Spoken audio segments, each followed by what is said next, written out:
조건이 까다로운 중대한 암을 대비하기보다는 일반적으로 넓은 범위의 암을 커버하는 암 진단비 보장을 들어야 하는 겁니다. 보험에서 중대한 치명적인 이런 단어가 있으면 보험금 지급 조건이 까다롭겠구나라고 생각하시는 게 편할 것 같습니다.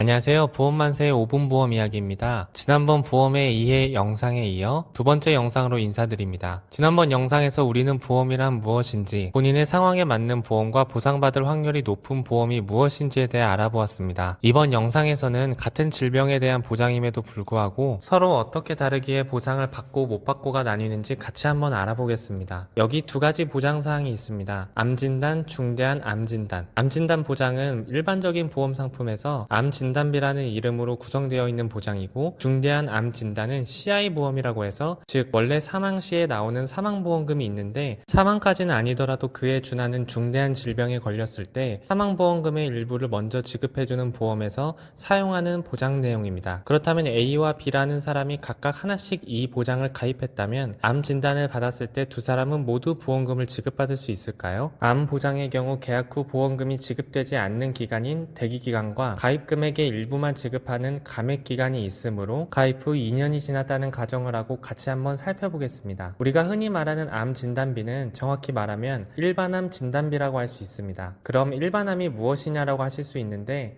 그건 이 그림을 보시면 됩니다. 보험회사들끼리 암을 이렇게 구분 지어 놓았는데 회사마다 약관이 조금씩 다를 수는 있지만 일반적으로는 유사암으로 표시된 암들을 제외하면 대부분의 암이 일반암이라고 생각할 수 있습니다. 의사가 암 진단을 내렸는데 그게 일반암에 포함된다면 묻지도 따지지도 않고 진단비가 나오는 겁니다. 그렇다면 중대한 암 진단은 어떨까요? 중대한 암 진단은 다음의 조건을 따릅니다. 이 아래에도 더 길게 조건들이 많은데다가 살짝만 읽어봐도 어려운 말들로 가득합니다. 그 중에서 우리가 살펴볼 것은 다음의 단어들입니다. 암 진단을 받아도 침범한 깊이가 1.5mm 이하면 안 주고, 전립선 안에 걸려도 초기면 안 주고, 이런저런 조건이 많습니다. 예를 들어 내가 중대한 질병에 걸리면 도움받으려고 CI 보험을 들어놨는데 암에 걸렸습니다. 이제 보험금 청구해서 받으면 되겠다라고 생각했는데 침범한 깊이가 1.3mm라면 보험금이 안 나오는 겁니다. 나한테는 이게 엄청 중대한 질병이고 중대한 암임에도 불구하고 지급 조건을 충족하지 못했기 때문인 거죠. 그래서 우리는 조건이 까다로운 중대한 암을 대비하기보다는 일반적으로 넓은 범위의 암을 커버하는 암 진단비 보장을 들어야 하는 겁니다. 보험에서 중대한 치명적인 이런 단어가 있으면 보험금 지급 조건이 까다롭겠구나라고 생각하시는 게 편할 것 같습니다. 어떻게 보면 사망보험금을 미리 지급해주는데 조건이 까다롭지 않은 게 더 이상할 수도 있겠습니다. 그런데 방금 살펴본 내용을 잘 응용해보면 암과 함께 우리나라 주요 3가지 사망 원인인